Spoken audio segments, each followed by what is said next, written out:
కాలంలో పెళ్లి చేసుకున్న తర్వాత ప్రతిరోజు ఉదయాన్నే నువ్వు ప్రార్థన చేస్తుండేదానివే, నీ వెనకొచ్చి నేను వినేదాన్ని. ప్రార్థన అంటే ఏంటో నేర్చుకున్నాను. ఉపవాసం ఉంటే రోజు ఉపవాసం అంటే ఏదో నేర్చుకున్నాను.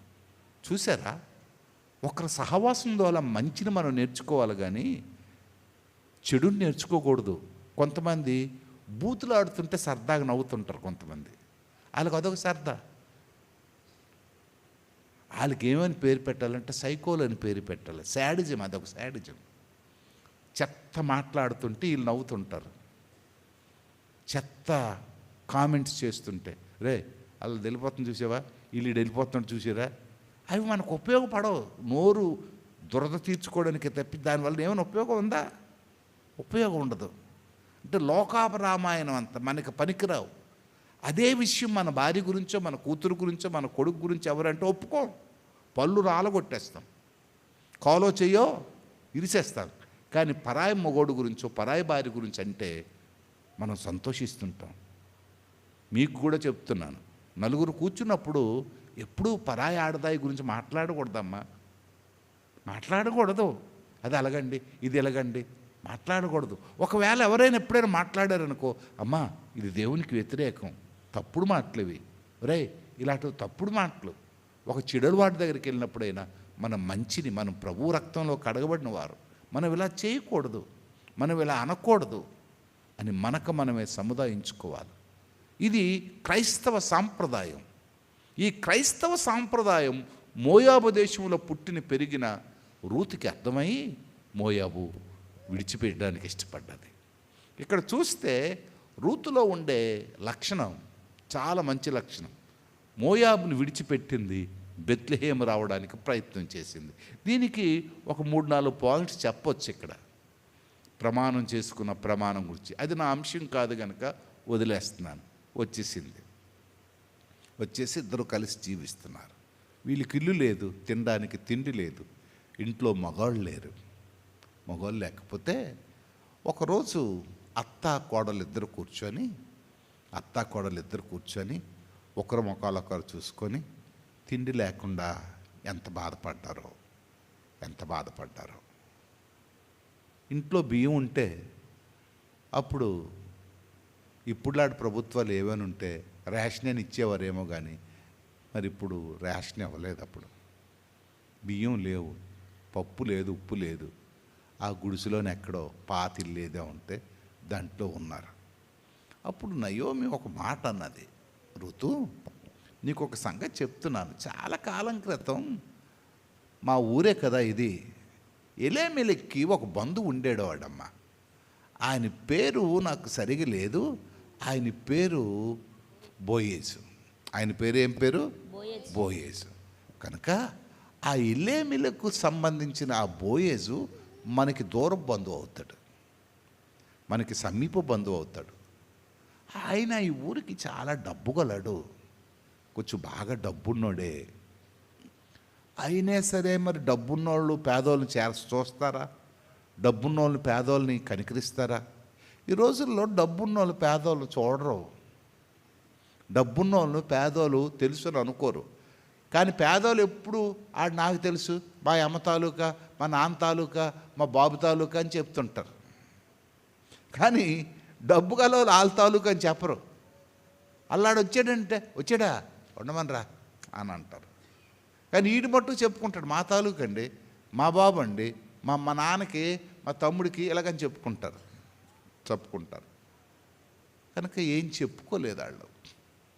అయితే నయోమి చెప్తుంది, వాళ్ళకు ఒక పొలం ఉంది. అయితే బెత్లెహేము సాంప్రదాయం ఏంటంటే డబ్బున్న వాళ్ళందరూ పేదోళ్ళని చూడడం అలవాటు. ఇక్కడ బోయేసుకు కూడా ఒక అలవాటు ఉంది. ఏంటంటే డబ్బు గలడు కనుక పేదోళ్ళని చూసే అలవాటు ఉందమ్మా. డబ్బు గలడు కనుక పేదోళ్ళని చూసే అలవాటు ఉంది. ఆయన పొలంలో పేదోళ్ళని కనిపెట్టే అలవాటు ఉంది. క్రైస్తవ పొలము క్రైస్తవ సంఘానికి సాదృశ్యం. ఆ పొలానికి నువ్వు వెళ్తే బాగుంటుందేమో. దిక్కులేని నువ్వు, తిండి లేని నువ్వు, ఆదరణ లేని నువ్వు, బాధలో ఉన్న నువ్వు, కష్టాల్లో ఉన్న నువ్వు, శ్రమల్లో ఉన్న నీవు, తోడు నీడలేని నువ్వు సంఘానికి వెళ్ళు. దేవునికి స్తోత్రం. ఈరోజు చాలామంది క్రైస్తవ సంఘం అన్నప్పటికీ మతం మార్చేస్తారేటో అని అనుకుంటున్నారు. ఇది మతం మార్చడానికి కాదు క్రైస్తవ సంఘం, ఆదరించడానికే క్రైస్తవ సంఘం, బాగు చేయడానికే క్రైస్తవ సంఘం, మనిషికి సంతోషాన్ని ఇవ్వడానికే క్రైస్తవ సంఘం. చాలామందికి తెలియక కలిపేస్తారేటి, నువ్వు దిగిపోయి అని అంటారు. దిగిపోయావా? ఇదేంటి బురద దిగిపోవడానికి? బురద కాదు ఇది. చాలా మాటలు గమ్మత్తైన మాట్లాడతారు. మీరు దిగిపోయారేటే, అరే మీరు కలిసిపోయారేటే అని అంటారు. కలిసిపోయారా, దిగిపోయారా, వెళ్ళిపోయారా? మనం ఏం చెప్పాలంటే మేము దిగిపోలేదు కానీ మీదకి ఎక్కిపోవడానికి సిద్ధపడిపోయాం. దేవునికి స్తోత్రం. మేము రెడీ అయిపోయాం, మేము సిద్ధపడిపోయాం. ఎందుకంటే మేము ఇప్పుడు కాదు, రేపు కాదు, ఎప్పుడు చచ్చిపోయినా సరే ప్రభుతో వెళ్ళిపోవడానికి సిద్ధపడిపోయాం. దేవుని సంఘానికి ఎందుకు రావాలంటే ఒక నిరుపయోగమైన పాత్ర, ఒక విజయం లేకుండా ఉండే ఒక మనిషి, ఒక నిరాశతో ఉండే మనిషి ఇక్కడికి వస్తే గొప్ప ఉపయోగం ఉంటుంది. ఇది ఒక కర్మాగారం లాంటిది. బండి పాడైపోయిన తర్వాత ఎక్కడ తీసుకెళ్తాం మనం? షెడ్కి తీసుకెళ్తాం. ఎందుకంటే అక్కడ ఒక మెకానిక్ ఉంటాడు. ఆ మెకానిక్ మనకు చేత కాదు, కానీ వాడు ఆ బండి ఇప్పి మళ్ళీ ఫిక్స్ చేసి వేయండి అని అంటాడు. వేస్తే అది స్టార్ట్ అవుతుంది. మరలా అది నడిచినంతకాలం నడుస్తుంది. మరలా మెకానిక్ షాప్కి మరలా మనం వెళ్ళవలసిన అవసరం ఉండదు. Church is a mechanic shop, just like a repair shop. ఇది పనికిరానివన్నీ బాగు చేసేవి. దేవునికి స్తోత్రం. పనికిరానివన్నీ బాగు చేసి మళ్ళా రోడ్డు ఎక్కిస్తాయి. ఆ సెంటర్ గురించి చెప్తుంది, ఈ మెకానిక్ షాప్ గురించి చెప్తుంది నయోమి రూత్కి. అమ్మా ఆ పొలంలోకి వెళ్ళమ్మా, ఆ పొలంలోకి వెళ్ళు. నువ్వు వెళ్ళి ఎవరితో ఏం మాట్లాడొద్దు, దూరం నుంచి చూడు. బోయేజును కూడా కలుసుకోవద్దమ్మా, ఆయన పెద్దోడమ్మా, చాలా పెద్దోడు, డబ్బు గలడు. నీలాడదానికి ఇంటర్వ్యూ అక్కడ దొరకకపోవచ్చు, నీలాడదానికి అక్కడ ఇంటర్వ్యూ దొరకకపోవచ్చు అమ్మా. నీతో మాట్లాడడానికి అసలుకి ఆయన కలుసుకోవడానికే అసలుకి అవకాశం లేకపోవచ్చు. కానీ నువ్వు వెళితే ఏదో ఒక దారి దొరుకుతుంది అక్కడ. కానీ నేను విన్నాను, దిక్కులేని వారికి, బాధలు ఉన్నవారికి, కష్టంలో ఉన్నవారికి ఏదైనా ఒక అవకాశం కలుగుతుందని. మా హాస్టల్ పిల్లలకి మొన్న ఇక్కడ ఇది సర్కస్ ఏదవుతుంది కదా, యాత్ర అవుతుంది.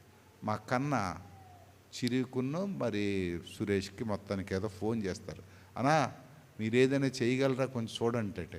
మా పిల్లలందరికీ మొత్తం 70 మంది పిల్లలకి ఫ్రీ. మొత్తానికి వాళ్ళిద్దరు ఏం చేశారో ఏటో కానీ మొత్తం వాళ్ళ నుంచి వచ్చి, అయ్యా మేము అన్నీ ఎక్కామండి, మా మాధవ్ లెక్కేసి 24,000 మాకు ఇవాళ లాభమండి అన్నాడు. ఈడెంత లెక్కేసాడో మరి తెలియదు. మొత్తం 24 అన్నీ ఎక్కించామండి సార్. కొంతమంది ఇంకెక్కలేదు. ఎందుకంటే వాళ్ళకి అక్కడ ఇన్ఫ్లుయెన్స్ ఉంది, వారు అది చేయగలరు. వారు అక్కడ వీళ్ళు పేద పిల్లలని, వీరు అనాథ ఆశ్రయం అని వాళ్ళు ఏది చెప్పారో మాకు అనవసరం. మొత్తానికి అక్కడుండి వారు చేయగలిగారు. మాకు చాలా సంతోషం వేసింది.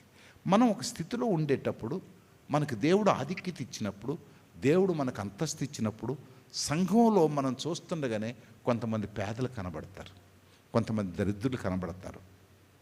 మీరు హాస్పిటల్లో పనిచేస్తుంటారు, లేకపోతే ఎక్కడైనా జీడిపిక్కల ఫ్యాక్టరీస్లో పనిచేస్తుంటారు. సంఘంలో ఉన్నవారు ఎవరైనా ఖాళీగా ఉంటారు అనుకోండి, ఏదైనా అవకాశం ఉంటే అప్పుడప్పుడు వాళ్ళతో మాట్లాడండి. బడ్డీకి వస్తావా? అక్కడ 20 రూపాయలు, 30 రూపాయలు, 50 రూపాయలు ఇస్తారు. ఎప్పుడు కూడా ఇతరులకి సహాయం చేసే మనసే ప్రభు మనస్సు. దేవునికి స్తోత్రం. మనం ఎవరి పిల్లలం? మనం దేవుని పిల్లలం. దేవుని మనస్సు. అందు గురించి అంటాడు, ఈ మనస్సు మీరును కలిగి ఉండడి, ఈ మనస్సు మీరును కలిగి ఉండడి, ఈ మనస్సు మీరును కలిగి ఉండడి.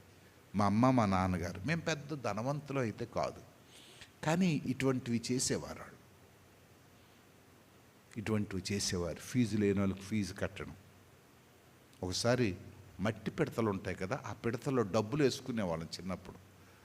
మా నాన్నగారు నాకు మా అక్కకి పిలిచి, రే మీ పిడతలు తెచ్చిరండి అన్నారు. పిడతలేని అంటారు అవి, డిబ్బిల్లాంటివి. ఆ 2 మట్టి పిడతలు తెచ్చాం. కొట్టండి, కొట్టి లెక్క పెట్టండి అంటే ఎక్కువ అవ్వలేదు, మొత్తానికి 2 కలిసి 13 రూపాయలే అంత అయింది అది. అప్పుడు మెట్రికులేషన్ పరీక్ష కట్టడానికి 17 రూపాయలు అంత ఫీజు. ఇద్దరు కట్టారు. మోహన్ రావు అని, ఇంటప్పారావు అని ఇద్దరు కట్టారు. అది ఆ ఇంటప్పారావు ఉన్నాడు, తర్వాత DTO అయిపోయాడు. నేను ఎందుకు మాటలు చెప్తున్నాను తెలుసా? ఆ రోజు మా నాన్నగారు ఆయనకి ఫీజు కట్టకపోయి ఉంటే ఈడంత పెద్ద ఉద్యోగస్తుడు అవ్వకపోయి ఉండేవాడు. నువ్వు చేసిన చిన్న సహాయం ఒకరోజు వాళ్ళు జీవితంలో పెద్ద ఆధిక్యత ఇస్తుంది.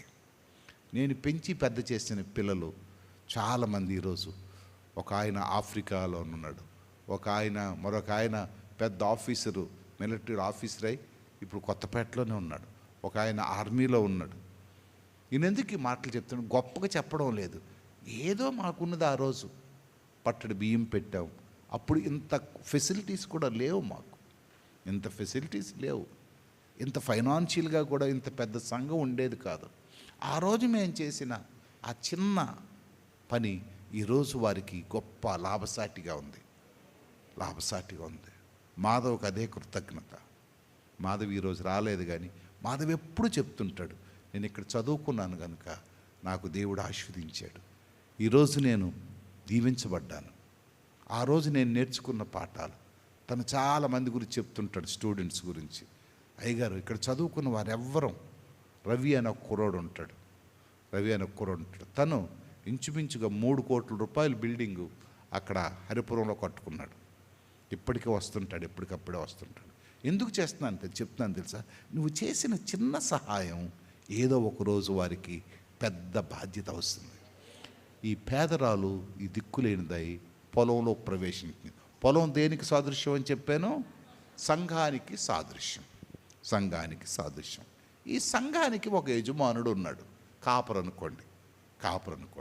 ఇప్పుడు నేను ఎలాగా 20 సంఘాలు ఉన్నాయో, 20 సంఘాలకి 18 మంది పాస్టర్స్ని అక్కడ పెట్టాను. ఆ సంఘం చూడు బాబు, ఈ సంఘం చూడు బాబు అని ఎలగప్ప చెప్పాను. ఆ సంఘానికి ఒక పాస్టర్ గారిని పెట్టాడు. ఈ పాస్టర్ గారు ఏం చేశాడంటే, ఈవిడిని చూసి బెత్లెహేములో ఒక అలవాటు ఉంది. ఎవరైనా ఇలాంటి పేదలు వస్తే, ఎక్కడి నుంచి వచ్చావు, ఏంటమ్మా నీ సంగతులు ఏంటి అన్నీ కనుక్కొని, ఒకవేళ బెత్లెహేమీయులు కాకపోతే దూరంగా ఉండి, అంటే పరిగి ఏరుకోవడం, అంటే వరిసేను ఎత్తినప్పుడు చిన్న ఏంటంటారు దాన్ని, లేకు అవి వదిలేయమనేవారట. అది ఏంటంటే పేదవాళ్ళు ఎవరైనా వస్తే అవి వాళ్ళకి ఏరుకోమనేవారు. ఆ లేక్ అనేది వేరుకోవడానికి. అప్పుడు ఇవిడికి పిలిచి, అమ్మాయి నువ్వు ఎవరొస్తురాల్లాగా ఉన్నావు, ఈ లేక్ ఏరుకొని నువ్వు మీ అత్త తినండి అని అంటే, రోజు వచ్చి 3 పూటలు తినడానికి కావలసిన బాధ్యత ఈ రూతుకు వచ్చింది. రోజు జీవితాలు గడిచిపోతున్నాయి, అయిపోతుంది. ఈవిడిది వచ్చేమో మోయాబు, ఈవిడ బెత్లెహేములో ఉంది. ఎవరి పొలంలో ఉంది? ప్రతి ఊర్లో కూడా పొలం ఉంటుంది. పొలంలోకి వెళ్ళనోడు ఎవడో దీవించబడ్డావు, పొలంలోకి వెళ్తే మాత్రం దీవించబడతారు. మీరందరూ ఈ ఊరోలేటి కాదే, కానీ అక్కడక్కడ ఊర్లో కూడా ఇక్కడికి వచ్చారు, ఈ పొలంలోకి వచ్చారు. ఈ పొలానికి ఒక యజమానుడు ఉన్నాడు. ప్రతి ఆదివారం వచ్చి ఈ యజమానుడు చెప్పిన మాటలు మీరు వింటున్నారు. ఒకరోజు బోయేజ్ వచ్చాడు.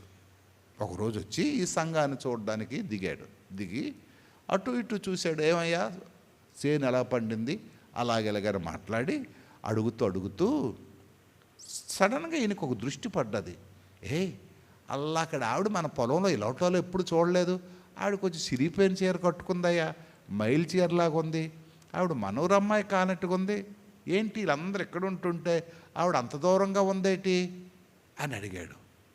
పాపం పొల యజమాని కొంచెం గాబరపడ్డాడు. అమ్మో ఈవిడ మోయాబు దేశానికి చెందినవారంటే యజమానుడికి కోపం వస్తుందేమని కొంచెం ఆలోచించి, సార్ పొరపాటు అయిపోయిందండి, ఈవిడి మనూరు ఆవిడ కాదు, ఈవిడిది మోయాబు దేశం, మోయాబ్ అంటే శపితపూరితమైన ప్రాంతం, బెత్లెహేము ఆశీర్వదింపబడిన ప్రాంతం. ఆశీర్వదింపబడిన ప్రాంతంలో శపితపూరితమైన వారు రావడానికి వీల్లేదు. మన ఇంట్లోకి బొరతోటి ఎవరైనా వస్తే ఊరుకుంటామా? మన ఇంట్లోకి ఎవరైనా వ్యభిచారపు స్త్రీలు ఎవరైనా వస్తే మనం ఏం చేస్తాం? అమ్మా నీకు దండం పెడతాను, ఇక్కడ రాదను. మన ఇంట్లోకి ఎవడైనా దొంగతనం మీద రాత్రి మీద ఇన్ని సంపాదించుకొని వచ్చేసి అయ్యా కొంచెంసేపు పోలీసులు వస్తున్నారు దాగుంటానంటే ఊరుకోం. ఎందుకంటే వాడు చేస్తున్న పని మంచిది కాదు. కనుక ఈ రూతుకి ఆ పొలం యజమాని స్థానం ఇచ్చాడు కనుక కొంచెం బెదిరిపోయి అంటాడు, సార్ మొత్తం చెప్తాడు. ఈమెది మోయాబైన రూతు, నయోమిది మాత్రం ఏ ఊరు? బెత్లెహేం. నయోమిది బెత్లెహేం కనుక నయోమిని బట్టి ఈవిడ్ని ఈ పొలంలోకి రానిచ్చాను సార్. మనకు ఒక అలవాటు ఉంది కదా, పేదవాళ్ళు ఎవరు వచ్చినా చేర్చుకోవడానికి అలవాటు ఉంది కదా. ఆవిడకి ఆ లేక్ ఏరుకోమన్నాను. ఆ లేక్ ఏరుకొని బ్రతుకుతుంది. తెల్లవారు వస్తుంది, సాయంత్రం వరకు లేక్ ఏరుకుంటుంది. మరొకటి చెప్పను సార్, ఈవిడి మోయాబీరాలైన బెత్లెహేములో ఉన్న రూత్తో ఒక శపథం చేసిందటండి. ఏంట శపథం చేసింది? చదవండి అమ్మా, అది చదవండి, అందరూ వింటారు. అది అందుకు రూతు, నా వెంబడి రావద్దనియు నన్ను విడిచిపెట్టమనియు నన్ను బ్రతిమాలు కొనవద్దు. నీవు వెళ్ళే చోటుకే నేను వచ్చేదను, నీవు నివసించు చోటనే నేను నివసించదను. నీ జనమే నా జనము, నీ దేవుడే నా దేవుడు. నీవు మృతి పొందు చోటను నేను మృతి పొందేదను. సార్ ఇది విన్నారా? మన ఊరు వచ్చి అసలు మన ఊరు అమ్మాయి కాదండి ఇవిడి, కానీ ఏం చెప్పిందంటే, ఎంత చక్కగా చెప్పిందంటే చివరికి నీతోనే నేను చచ్చిపోతాను, మరణము తప్ప మనని ఏదైనా అంటే మనూరు మనిషి అయిపోయింది. మన దేవుడే తన దేవుడు అంటుంది, మన సాంప్రదాయమే తన సాంప్రదాయం అంటుంది.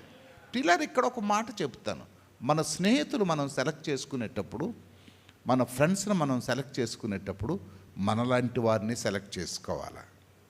వాళ్ళతో కలిసి వాడికి తాగుడు అలవాటు ఉందని మనం తాగడం, వాడికి సిగరెట్లు అలవాటు ఉందని మన సిగరెట్లు కాల్చడం, వారు బూతులు ఆడుతున్నారని మనం బూతులు ఆడడం, అది తప్పది.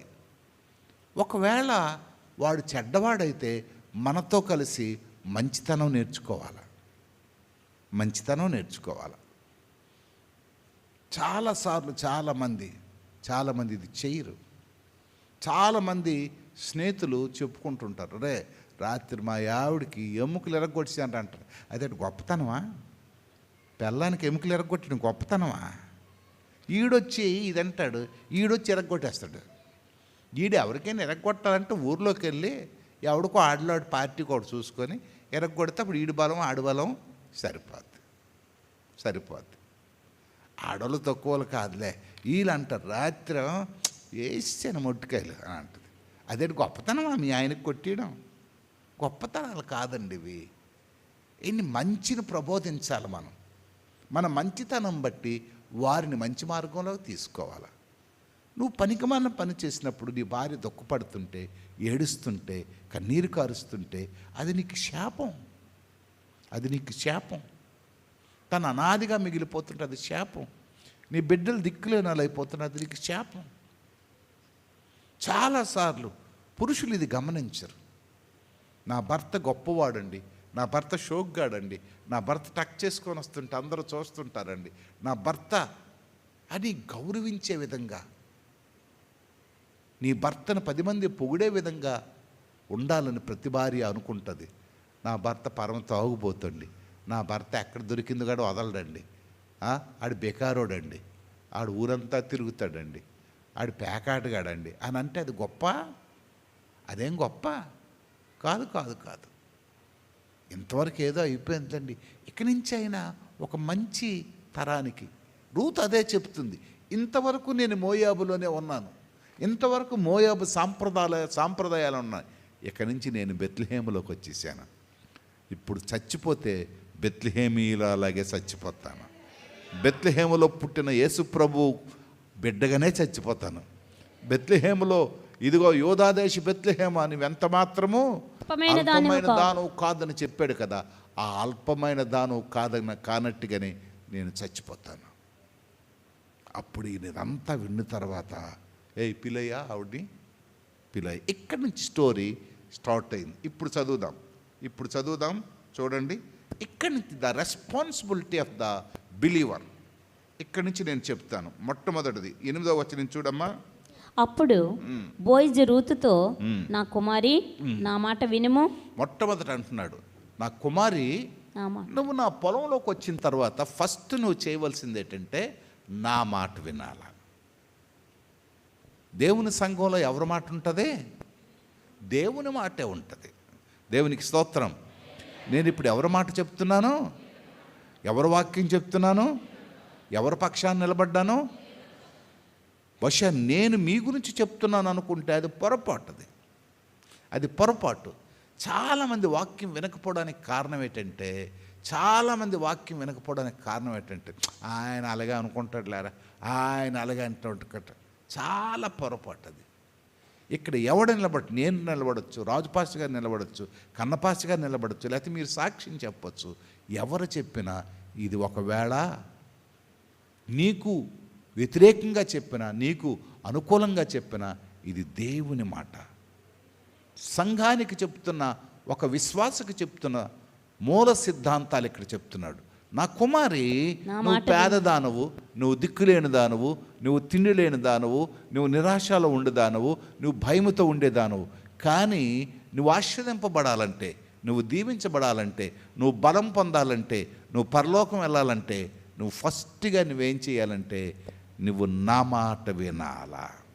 దేవుని మాటలో శక్తి ఉంది, దేవుని మాటలో బలం ఉంది, దేవుని మాటలో స్వస్థత ఉంది, దేవుని మాటలో నిన్ను కరెక్ట్ చేసే లక్షణం ఉంది. మనిషి మాట ఎలాంటిది తెలుసా? నీ వెనక చాలా చెత్త చెప్తారు, చాలా చెత్త చెప్తుంటారు. నా దగ్గరికి చాలామంది వస్తుంటారు, వాళ్ళు ఎదురుగా పొగుడుతుంటారు, వాళ్ళ గురించే చాలా చెత్త చెప్తుంటారు నా దగ్గర. నాకు అలా వెళ్ళిపోయిన తర్వాత అనుకుంటుంటాను, ఎదురుగా అలా చెప్తుంటారు, వెనక ఎలా చెప్తుంటారు, చెత్త చెప్తుంటారు. అంటే మనం అది నిజంగా ఆ మాటలు వాళ్ళింటికి గడప ఎక్కనివ్వరు, అసలుకి వాళ్ళింటికి గడప ఎక్కనివ్వరు. చాలా చెత్త చెప్తుంటారు. మనుషులు ఏంటంటే ఎప్పుడు స్వలాభాన్ని ఆశిస్తారు, స్వార్థాన్ని ఆశిస్తుంటారు. వాళ్ళ గురించి చెప్తున్నారంటే నా గురించి చెప్పరా? నా గురించి చెప్తున్నారంటే మీ గురించి చెప్పరా?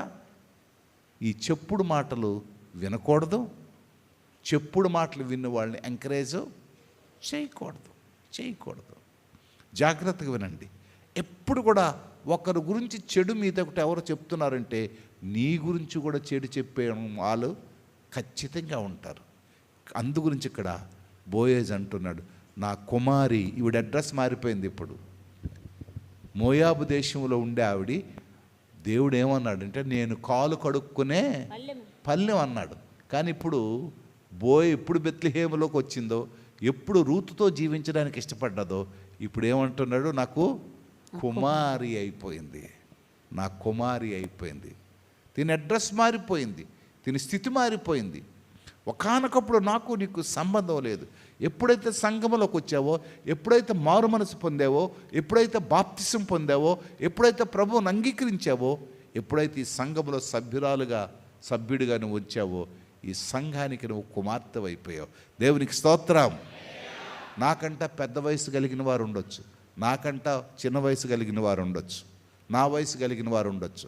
మీరందరూ నాకు కుమారులు, కుమార్తెలు. మనమందరము దేవునికి ఎవరు అవుతాము? కుమారులము, కుమార్తెలు. అందరం చప్పట్లు కూడా దేవునికి కనపరచుగా. మనం యెహలోకములో పాపులమే, యెహలోకములో వ్యర్థులమే, యెహలోకములో ఎవ్వరూ మనని ఎంతగా గౌరవించరు. కానీ దేవుడు అంటున్నాడు, నాకు మీరు కుమార్తెలు, కుమారులు. బెత్లెహేము విడిచిపెట్టి ఒకవేళ మోయాబు వెళ్తే రూతుని ఏమని పిలుస్తారు తెలిసే? వస్తావే, మూడు చచ్చాడు గనక వస్తావా? అందగత్తివే నువ్వు, నీ మీద నాకు మనసు పడ్డది. ఎన్ని రకాల మాట్లాడుదరో. కానీ ఎప్పుడైతే సంఘములో ప్రవేశించిందో, ఎప్పుడైతే దేవునితో సంబంధం పెట్టుకుందో, ఇప్పుడు ఏమంటుంది? ఇప్పుడు నా కుమారి, నువ్వు దీనిని నా మాట వినుము. మొట్టమొదటిది దేవుని వాక్కు విను. వాక్కు విను. రెండవది వేరొక పొలములో ఆ, ఏరుకొనుటకు పోవద్దు. రెండవది వేరొక పొలంలోకి వెళ్ళొద్దు. ప్రతి మనిషికి ఒక సంఘంతో సంబంధం ఉండాలి. ప్రతి మనిషికి నువ్వే సంఘంలో బాప్తిసం పొందావో, ఏ సంఘంలో రక్షణ పొందావో, ఏ పాస్టర్ గారి ద్వారా నీ విశ్వాసం అనేదిగో, ప్రతి మనిషికి కూడా, ప్రతి మనిషికి, ఒక మనిషికి తల్లిదండ్రులు ఎలాగుంటారో ఒక విశ్వాసికి కూడా ఖచ్చితంగా ఒక తల్లి సంఘం అంటూ ఒకటి ఉండాలి. నువ్వు 10 సంఘాలు తిరగచ్చు, 10 మంది పాస్టర్లతో నీకు సంబంధం ఉండొచ్చు, 10 మంది పాస్టర్ల ద్వారా నువ్వు ప్రార్థన చేయించుకోవచ్చు. కానీ ఖచ్చితంగా నీ ఆత్మీయ పాస్టర్ గారు ఒకరు ఖచ్చితంగా నీకు ఉండాలి. ఆ పాస్టర్ గారితో మాట్లాడుతుండాలి, ఆ పాస్టర్ గారితో నీ సమస్యలు చెప్తుండాలి, ఆ పాస్టర్ గారితో నీకు అవసరం లేకపోయినా అయ్యగారు ఎలాగున్నారని ఎప్పటికప్పుడే నువ్వు తనతో మాట్లాడుతుండాలి. ఎప్పుడు మీ తల్లిదండ్రులతో మాట్లాడకపోతే మీ తల్లిదండ్రులు బాధపడతారు. అవునా కాదా? మీరేటి ఇచ్చినా ఇవ్వకపోయినా ఎప్పుడైనా ఫోన్ చేసి, అమ్మా ఎలాగున్నావు, షుగర్ టాబ్లెట్లు వేసుకున్నావా, నాన్న ఎలాగున్నారు, కనీసం ఎదురు పడితే అదొక సంతోషం.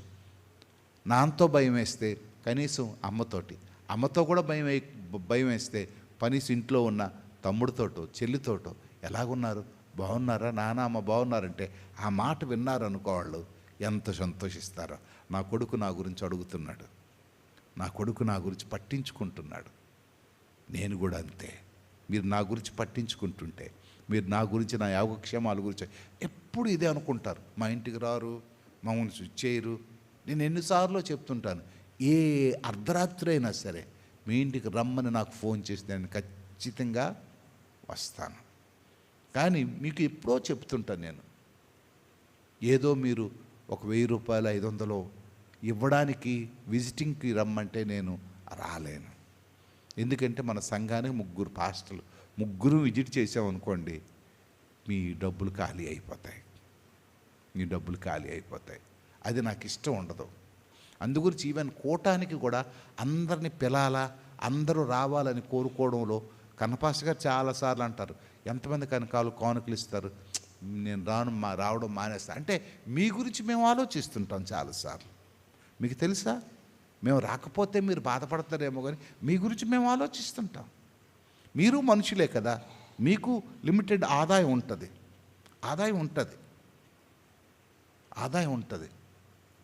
కనుక మీకు ఎప్పుడైనా నాతో మాట్లాడాలన్నా, నాతో సహవాసం చేయాలన్నా, నన్ను కలుసుకోవాలన్నా మీరు పిలండి.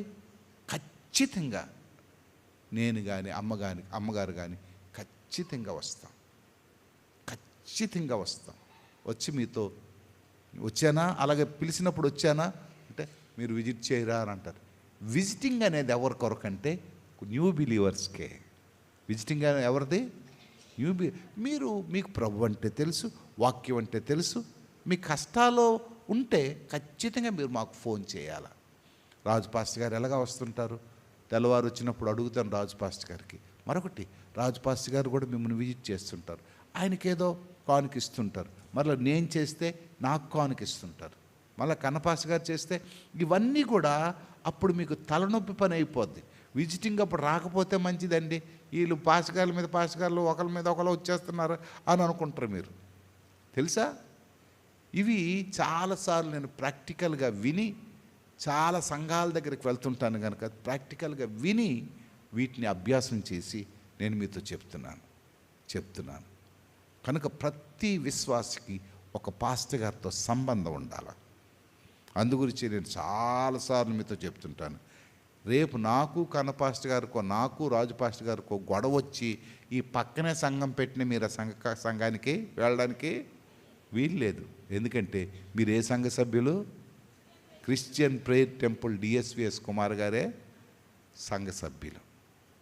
కన్న పాస్టర్ గారు నా కొడుకు అవ్వచ్చు, కానీ ఆయన సంఘ సభ్యులు మాత్రం కారు. ఎప్పుడో నేను చచ్చిపోయిన తర్వాత ఆయనకు అప్పచెప్తేనే ప్రియులారా, ఎందుకు నేను ఈ విషయాలు చెప్తున్నానంటే, ఇక్కడ అంటున్నాడు దీనిని విడిచిపెట్టొద్దు. రెండోది ఏమంటున్నాడు? వేరొక పొలమునకు మీరు వేరుకొనుటకు పోవద్దు. వేరుకొనుటకు పోవద్దు. కన్న పాస్టర్ గారికి కొత్తపేట సంఘం అప్పచెప్పాం. ఎవరైనా నాకు ఫోన్ చేస్తే మీ పాస్టర్ గారికి చెప్పండి, మీ పాస్టర్ గారు నాకు చెప్తారు. కొన్ని పద్ధతులు ఉంటాయి. రాజు పాస్టర్ గారు ఎవరైనా వాళ్ళ సంఘస్థులు ఎవరైనా నాకు ఫోన్ చేసి అయ్యగారు రారంటే మీ పాస్టర్ గారికి చెప్పండి, మీ పాస్టర్ గారు నాకు ఫోన్ చేస్తేనే నేను వస్తాను. వారికి అప్పచెప్పాం కదా. అంటే కొన్ని పద్ధతులు, కొన్ని క్రమాలు. It is a Christian discipline, believers discipline. విశ్వాసులు కొన్ని క్రమశిక్షణా చర్యలు తీసుకోవాలి. మొన్న అమ్మాయి ఏం పేరు, అలా ఫిజియో డాక్టర్ గారి పేరు ఏం పేరు నీ పేరు, తను చెప్పింది మనం, అయ్యగారు ఒకసారి మీరు వస్తే దశంభాగం ఇస్తే మీరు వద్దనిసారండి, నాకు ఇవ్వద్దనిసారు. నువ్వే చెప్పావు కదా, ఎవరో చెప్పారు నాకు, దశంభాగం ఇస్తే తీసుకోలేదండి, తీసుకోకుండా సంఘానికి తెచ్చేయమ్మా. Yes, it is a discipline. Tithe అనేది చేతికి ఇవ్వకూడదు, టైత్ అనేది చేతికి ఇవ్వకూడదు. నువ్వు ఎక్కడ వాక్యం వింటున్నావో, ఏ సంఘానికి వెళుతున్నావో అక్కడ తీసుకువెళ్ళి ఆ కానుకల్లోనే వేయాలి, ఆ కానుకలోనే వేయాలి. ఒకవేళ మీరు నా చేతికి ఇస్తే అది ఎక్కడికి వస్తుంది, నా జోబీలోకి వస్తుంది, నా జోబీలోకి వస్తే అది నా అకౌంట్లోకి వెళ్ళిపోద్ది, అది చర్చ్ అకౌంట్లోకి వెళ్ళదు. దశమ భాగము మందిరపు నిధిలోనికి తీసుకురావాలి. ఈ నిధిలోకి వచ్చిన తర్వాత ప్రతి నెల జీతాలు కానీ పాస్టర్స్ కానీ వీళ్ళందరికీ అది దాంట్లోంచి గివింగ్ ఇస్తాం, దాంట్లో చేస్తాం. ఇవన్నీ క్రమశిక్షణ, డిసిప్లైన్ ఆఫ్ ద బిలీవర్. మూడోది చూడండి, దీనిని మొట్టమొదటి ఏంటి, నా మాట విను. రెండోది పొలంలోనికి ఏరుకొనుటకు పోవద్దు, దీనిని విడిచిపోవద్దు. ఇది ఇంకా క్లియర్గా చెప్తుంది, దీనిని విడిచిపోవద్దు. అంటే అర్థం ఏంటంటే చిన్న చిన్న సమస్యలు వస్తాయి, నీకు నచ్చడం ఎన్నో జరగవచ్చు. ఇక్కడ కొన్నిసార్లు మీకు సమస్యలు వస్తే సంఘం మానేయకూడదు, మీకు గొడవలు వస్తే సంఘం మానేయకూడదు. ఒకవేళ నాతో మీకు గొడవ వచ్చినా సంఘం మానకూడదు. సంఘం ఎవరిదమ్మా? బట్ దేవుందని చెప్పినప్పుడు పాస్టర్ గారి గురించి సంఘం మానకూడదు. ఇవి సిల్లీ థింగ్స్ అర్థం కాక, సరైన వాక్యంలోకి వెళ్ళక, లోతైన విషయాలకు వెళ్ళక మనం దేవుని గురించి గుడికి రావాలి, కానీ పాస్టర్ గారి గురించి గుడికి రాదు. నేను వెళ్ళకపోతే పాస్టర్ గారు బతకలేరు. అవి చాలా చిన్నప్పుడు విషయాలు, అవి చిల్డ్రన్ మనస్తత్వాలు. అవి దేవుని సేవకుడిని దేవుడు పోషించడానికే తీసుకొస్తాడు. ఏమండి, మీకు నెలంతా పనిచేస్తే మీకు నెల జీతం వస్తుంది, మరి మాకు పనిచేస్తే మాకు జీతం రాదా? మీరు ఇవ్వకపోతే మరొకడు ఎవరో ఇస్తాడు. జగన్ ప్రభుత్వం పోయింది, ఇప్పుడు సైకిల్ మన చంద్రబాబు గారు ప్రభుత్వం వచ్చింది, ఆయన ఇవ్వడం లేదా? ఇస్తాడు. ఎందుకంటే ఎవరు వచ్చినా సరే ఆగిపోదేది. చాలామందికి ఆ గర్వం ఉంటుంది, నేను లేకపోతే అదండి, ఇది లేకపోతే. వెరీ రాంగ్ థింకింగ్ అది. దేవుడు ఖచ్చితంగా పోషిస్తాడు, దేవుడు ఖచ్చితంగా పోషిస్తాడు. ఎప్పుడైతే నేను సమర్పించుకొని వచ్చానో, ఎప్పుడైతే నా భార్య సమర్పించుకొని వచ్చిందో, దేవుడు మమ్మల్ని పోషిస్తాడు, దేవుడు నన్ను పోషిస్తాడు. కనుక ఇక్కడ ఏమంటుంది, మొట్టమొదట నా మాట విను, రెండోది వేరొక పొలమునకు పోవద్దు, మూడోది ఖచ్చితంగా చెప్పినాడు, దీనిని విడిచిపోవద్దు. మీ భార్యకి భర్తలకి గొడవ వస్తే మీ భార్యని విడిచిపెట్టేస్తావేటి? కొన్నిసార్లు కొట్టేస్తుంటారు, కొన్నిసార్లు తిట్టేస్తుంటారు. కన్నోరింటికి వెళ్ళా మళ్ళీ తెచ్చుకుంటారు, అత్తోరింటికి వెళ్ళా మళ్ళీ తెచ్చుకుంటారు. విడిచిపెట్టేస్తున్నావా అంటే దానికంట చేతకనుడు దేవుడు విడిచిపెట్టేస్తావా? దేవుడు దూరం అయిపోతావా? సంఘానికి దూరం అయిపోతావా? మరి అక్కడికి వెళ్తావు, ఇంకో సంఘానికి వెళ్తావు, అక్కడ దూరం అయిపోవా? అక్కడ నీకు అనుకూలంగా మారుతుందా? ఎన్ని సంఘాలు మారుతావు?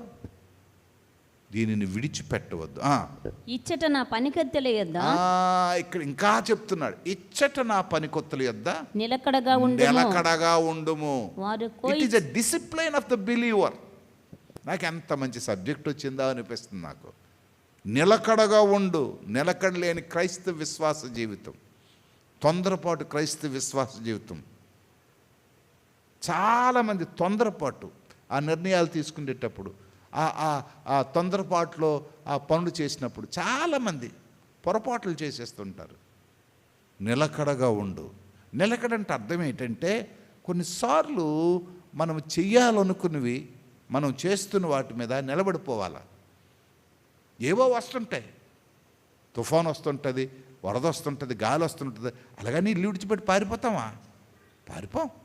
అది రాకుండా అది కొంచెం అడ్డుకుంటాం. ఆ 2 నిమిషాలు తలుపులు కిటికీలు వేసేసుకుంటాం. వర్షం ఎక్కడైనా కారిపోతుంటే చిన్న బకెట్ ఇది పెట్టుకుంటాం. తర్వాత గాలి తుఫాను వెళ్ళిపోయిన తర్వాత మళ్ళీ మామూలు అయిపోతాం. దీనిని విడిచిపెట్టొద్దు. నిలకడగా నువ్వు ఉండము. వారు కోయి చేను కనిపెట్టి, ఇక్కడ మరొకటి అంటున్నాడు, ఇది ఉన్న తర్వాత నీకు ఒకటి తెలుస్తుంది. వారు కోయి చేను కనిపెట్టు. తక్కిన బిలీవర్స్ ఉన్నారు కదా, నీకంటే ముందున్న వాళ్ళు చాలామంది ఉంటారు. 20 సంవత్సరాలు 30 సంవత్సరాలు వారు ఉంటారు కదా, వారిని కనిపెట్టు. వారు నీలాగే ఉన్నారు కదా సంఘంలో, వారు నీలాగే వాక్యం విన్నారు కదా, వారు నీలాగే జీవించారు కదా. వాళ్ళకి లేని పౌరుషం, వాళ్ళకి లేని రోషం, వాళ్ళకి లేని కోపం, వారికి లేని ఆవేశం నీకెందుకు? నువ్వు వారిలాంటి మనిషివే కదా, నువ్వు వారిలాగా ఆలోచిస్తున్నావు కదా, నీకెందుకు? ఎంత మంచి సబ్జెక్టు నేను అనుకుంటున్నాను. అంటే ఇక్కడ సులువుగా చెప్పేస్తున్నాను. ఇది నేను 2 రోజులు అక్కడ బోధించాలి. దీనికి ఇంకా రెఫరెన్సులు తీసి తక్కిన సంఘాల గురించి, లౌదోకియ సంఘాన్ని గురించి, అలాగే ఎఫ్ఎస్సి సంఘంలో ఉండే పొరపాట్ల గురించి చెప్దాం అనుకుంటున్నాను. చాలామంది లోతుగా వెళ్ళరండి వాక్యంలో లోతుగా వెళ్ళక పొరపాట్లు చేస్తారు. ఆ పొరపాట్లన్నీ ఆయన ఎలాగేనండి, ఆ పెద్ద బాగోలేడండి, ఈ పాస్టర్ గారు బాగోలేడండి, ఈ ఈవిడ బాగోలేదండి, ఆవిడ ప్రార్థన బాగోలేదండి, ఆవిడ ప్రార్థన బాగోలేదు, గుడి మానేస్తారు. ఈవిడ సాక్ష్యం చెప్తుంది, అమ్మ ఫిల్ట్ పట్టుకున్నాడు లకారాలో, అమ్మ అలా అనొద్దంటే గుడి మానేస్తుంటారు. ఏంటిది? పొరపాటు కదా, తప్పు కదా. ఒక ఆఫీసులో ఉంది, తప్పు చేసినప్పుడు తప్పు అని చెప్తాడు ఆఫీసరు. ఏంటమ్మా అలా మాట్లాడకూడదు, తప్పు చెప్తాడు. చెప్పినప్పుడు అది సరిదిద్దుకోవాలి, అది క్రమం పెట్టుకోవాలి. ఇప్పుడు వెళ్తున్నా మరొక సంఘంకి వెళ్తుంది అనుకోండి, అక్కడ మాత్రం కరెక్ట్గా ఉంటుందా? అక్కడ మాత్రం వాళ్ళు గద్దించరా? చదువమ్మా. వారు కోయి చేను కనిపెట్టి వారిని వెంబడించుము. వెంబడించడం నేర్చుకో. కోప్పడడం నేర్చుకోవద్దు, వెంబడించడం నేర్చుకో. విధేయత నేర్చుకో, మెలకువ నేర్చుకో, అనుకువ నేర్చుకో. దేవుని బిడ్డలం మనం. This is the responsibility of believer. దీని తర్వాత బ్లెస్సింగ్స్ గురించి ఇచ్చాడు. దీని తర్వాత ఒక సంఘానికి నేను వెళ్ళడం వలన వచ్చే దీవెనలేంటి. టైం అయిపోతుంది కనుక అది మొదలెడితే అవి అవ్వు మళ్ళా. కనుక ప్రియులారా, రూతు, బోయేజ్, నయోమి, ఈ 3 క్యారెక్టర్స్ గురించి మనం ఆలోచిస్తే, రూతు మోయాబీరాలు, శపితపూరితమైన జనాంగం నిపది. నయోమి అద్భుతమైన ఆశీర్వాద ప్రాంతం నుంచి వచ్చిన బెత్లెహేమి వాస్తవ్యురాలు. వీళ్ళిద్దరూ కూడా రూతు యొక్క తొందరపాటు వలన, రూతు యొక్క పొరపాటు వలన, రూతు యొక్క రాంగ్ డెసిషన్ వలన ఉండవలసిన స్థలంలో ఉండకూడని స్థలంకి వెళ్ళిపోయింది. ఇక్కడ ఆశ్చర్యం ఏంటంటే, రూతు ఉండకూడని స్థలానికి, నయోమి ఉండకూడని స్థలానికి నయోమి వెళ్ళిపోయింది, కానీ రూతు ఉండకూడని స్థలానికి రూతు వచ్చింది. విచిత్రం ఇది. ట్రాన్స్ఫర్ అయిపోయారు అనమాట. అంటే శపితపూరితమైన ప్రాంతానికి నయోమి వెళ్ళిపోయింది, ఆశీర్వాదకరమైన ప్రాంతానికి ఎవరు వచ్చారు? రూతు వచ్చింది. శిక్షణ పొందవలసిన ప్రాంతానికి నయోమి వెళ్ళిపోయింది, ఆశీర్వాదం పొందవలసిన ప్రాంతానికి ఎవరు వచ్చారు? జాగ్రత్త. ఇక్కడ మనం అర్థం చేసుకోవాలి. చాలాసార్లు మనం ఎందుకు శాపగ్రస్తులు అవుతున్నాం, ఎందుకు దీవెనలు పొందలేకపోతున్నాం, ఎందుకు మేలును అనుభవించలేకపోతున్నాం అని ఆలోచిస్తుంటే, మనము ఉండవలసిన స్థానాన్ని మనం మర్చిపోతున్నాం. మనం చేయవలసిన పనులు మనం విడిచిపెట్టేస్తున్నాం. ఒక క్రైస్తవుడు ఏం చేయాలా, క్రైస్తవుడు ఎలా ఉండాలో మనకు తెలుసు, కానీ మనం వాళ్ళు ఉండలేకపోతున్నాం, మనం అలా చేయలేకపోతున్నాం. దానివలన మన వాల్యూస్ పోతున్నాయి. దేవుడు మన మీద కోపగించుకుంటున్నాడు. ఆశీర్వదించవలసిన చెయ్య తిప్పేస్తున్నాడు. ఆశీర్వదించవలసిన చెయ్య ఒక్కసారిగా తిప్పేస్తున్నాడు. కానీ తిరిగి పొలంలోకి వచ్చినప్పుడు మారిపోయింది పరిస్థితి. దేవుడు ఎంత మంచివాడంటే, దేవుడు ఎంత గొప్పవాడంటే, చెడిపోయిన ఈ రూతు, నయోమి మరలా కలుసుకున్నారు. చెడిపోయిన ఇద్దరు కలుసుకున్నారు మళ్ళీ ఇప్పుడు. అంటే నయోమి కూడా చెడిపోయింది కదా, మరి రూతు కూడా చెడిపోయింది. ఇద్దరు కలుసుకొని ఒక డెసిషన్ చేసుకున్నారు. మనము దీవించబడాలంటే, మనం ఆశీర్వదించబడాలంటే, మనం మేలు పొందాలంటే, మన ఇంట్లో కరువు పోవాలంటే, మన ఇంట్లో కీడు పోవాలంటే, మన ఇంట్లో నాశనం పోవాలంటే, మనమిద్దరం ఒక డెసిషన్కి వచ్చేదాం. అప్పుడు నయోమి అంటుంది, నయోమి చెప్తుంది రూతుకి, రూతు పొలానికి వెళ్ళిపోదాం. నేను అలాగా ముసలైపోయాను కదా, నువ్వు వెళ్ళమ్మా పొలంకి. ఈ పొలంలో ఎవరున్నారంటే బోయేజు ఉన్నాడు. బోయేజు ప్రభు అయిన యేసుక్రీస్తుకు సాదృశ్యం. బోయేజు గొప్పవాడమ్మా. బోయేజుకి ప్రేమ ఎక్కువ. బోయేజుకి సంరక్షించే లక్షణం ఉంది. బోయేజు క్షమించే దేవుడు. బోయేజు ఎవరినైనా సరే, బహుశా మోయాబు ప్రాంతం అవ్వచ్చు, శపితపూరితమైన ప్రాంతం అవ్వచ్చు, నీ పరిస్థితిని చూడు, ఆయన్ని ఆశీర్వదించడానికి ఎప్పుడు సిద్ధంగా ఉంటాడు. నువ్వు పొలంలోకి వెళ్ళి చూడు, నువ్వు ఆశీర్వదింపబడతావు. పొలంలోకి వెళ్ళి అడుగుపెట్టు, నువ్వు దీవించబడతావు. బహుశా 2-3 రోజుల్లో నీకు ప్రమోషన్ వస్తుంది, నీ స్థితి మారిపోద్ది, నీ దీవెనలు ఆశీర్వాదకరంగా ఉంటాయి. కనుక వెంటనే నీ వెళ్ళు. ఇక్కడ అద్భుతమైన ఆశీర్వాదం ఏంటంటే, ఒక ముసలిదాని మాట కుర్రాడు విన్నది. ఇక్కడ యవ్వనస్తులకి ముసలోళ్ళకు ఉండే పెద్ద చాలాసార్లు మన తల్లిదండ్రులు మనకి చాలా విషయాలు చెప్తుంటారు, మనకు అన్నీ తెలుసు అనుకుంటాం. యవ్వనస్తులు ఉండే లక్షణం, మాకు అన్నీ తెలుసు, మాకు అన్నీ వచ్చు. మా నాన్నకి ఇంగ్లీష్ రాదు, మా అమ్మకి ఇంగ్లీష్ రాదు, కానీ వాళ్ళ సంపాదన అంతా నీకు కావాలా, వారి ఆలోచనలతో నీకు ఏమాత్రం కూడా ఏకీవించు. చాలాసార్లు మనం చేసే పొరపాట్లు, చాలాసార్లు నీ తల్లి నీ తండ్రి నీ గురించి దుఃఖపడుతున్న దుఃఖం, కన్నీరు కారుస్తున్న కన్నీరే నీ ఆశీర్వాదానికి ఈరోజు కారణం, నీ దీవెనికి ఈరోజు కారణం. నువ్వెంతో ఉన్నతమైన స్థితిలో ఉండాలని, ఆ బోయేజు పొలంలో ఎదిగిపోవాలని, ఆ బోయేజు పొలంలో నీ స్థితి మారిపోవాలని ఇక్కడ నయోమి ఆలోచించింది. నయోమి ఆలోచించింది. ఆ ఆలోచన అద్భుతంగా మార్చేసింది, అద్భుతంగా మార్చేసింది. నయోమి యొక్క ఆ ముసలి ఆలోచన ఈ కుర్రపిల్ల యొక్క స్థితిని మార్చేసింది. మీకు తెలుసా, ఆశీర్వాదాల్లో చెప్తాను నేను, ఆ వంశంలో నుంచే యేసు ప్రభు వచ్చాడు. మళ్ళా దేవునికి స్తుతి కలుగునుగాక. హల్లెలూయా. అందరం కళ్ళు మూసుకుందాం, ప్రార్థన చేసుకుందాం. అందరం కళ్ళు మూసుకుందాం, ప్రార్థన. ఎందుకంటే ఇది ఆన్లైన్ వెళ్తుంది కనుక గంటకి ఎక్కువసేపు ఉన్నవారు వినడం కష్టం కనుక ప్రార్థన చేసుకుందాం. ప్రభానికి వందనాలు, ప్రభానికి స్తోత్రాలు, ప్రభానికి వందనాలు, ప్రభానికి స్తోత్రాలు. యవ్వనస్తులు అయిన బిడ్డలు 35 సంవత్సరాల లోపున్న వారందరూ దయచేసి లేచి నిలబడండి. 35 సంవత్సరాల లోపున్న వారందరూ దయచేసి లేచి నిలబడండి. చేతులెత్తి మీ తల్లిదండ్రులు అందరి కొరకు ప్రార్థన చేయండి.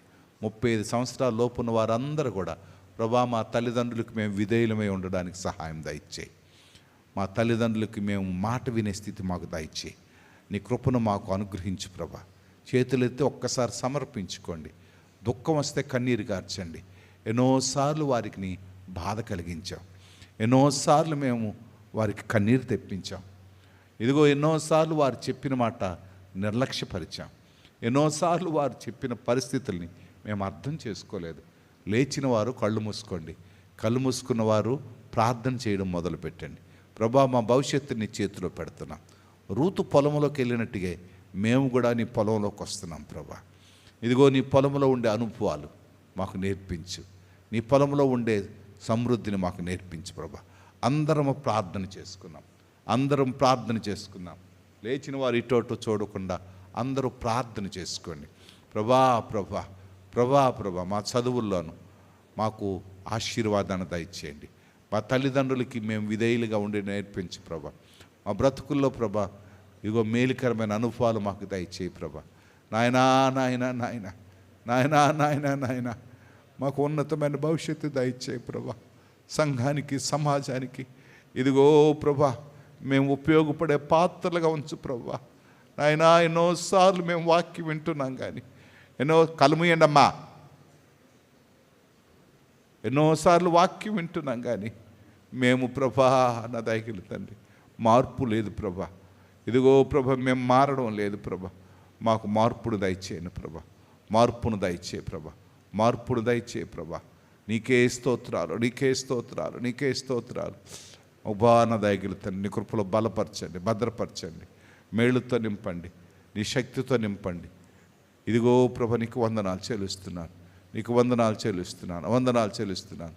సర్వాంతర్యామి, సర్వాంతర్యామి. ఇదిగో చేతులెత్తి బిడ్డలందరి కొరకు ప్రార్థన చేస్తున్నాను ప్రభా.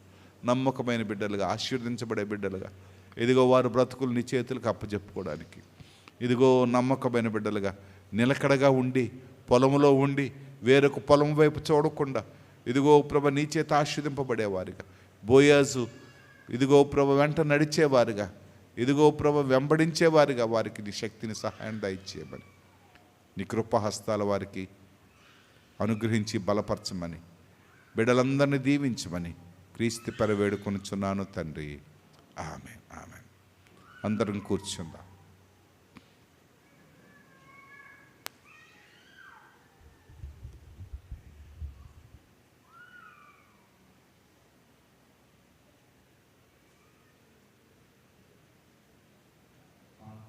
స్వీకరిద్దాం. ప్రత్యేకంగా పాంపులు తెచ్చిన వారు దయచేసి లేచి నిలబడాల్సిందిగా మనవి చేసుకుంటున్నాను. మీనా, గోవిందమ్మ, మాన్యత, దార, వీరి నలుగురు కూడా పాంపులను స్వీకరిస్తారు.